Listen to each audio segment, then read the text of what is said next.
Okay, after fussing with it like crazy, this is how I'm going to install it. I talked to a lot of people, but it just didn't feel right. So this top plate is for the right side, which is passenger. This bottom plate is marked L for the driver's side, but I think it just looks right. Gap here is good. Gap between the axle is also good. Let's try to focus. So good, like almost 2-finger gap.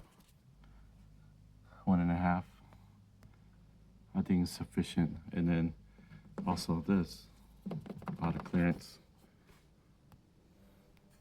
So yeah, that's how I'm gonna do it. It just looks more correct.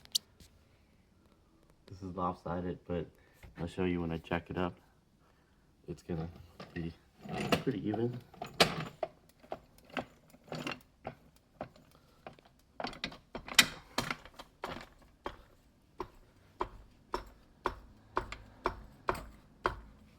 So this is compressed. Again, good clearance on this side. For the axle, oh, here goes the sway bar end link.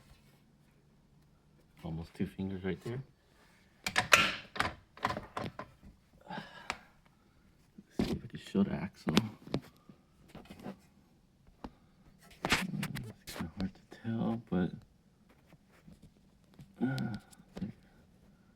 that's the axle. Try to get some more light in there. Yeah, so you see right about here to there is the axle. So still good tolerance. So yeah, I think I'm gonna purposely install it quote unquote wrong. It just feels right.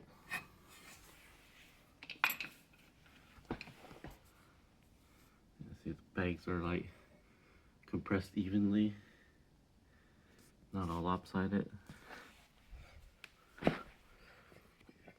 So this was the one initially installed. You can tell how off-centered it is towards the rear, and it just didn't look right. So now I used the other plate from the other side and offset it more towards that side. And I'll show you that this one says L or R. It's right there, see? It says R for right side, passenger side, but doesn't make sense.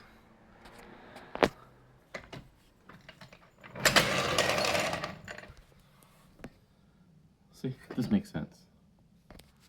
I mean, yeah, it totally makes sense from a clearance issue. It's a little bit lopsided when it's hanging, the droop.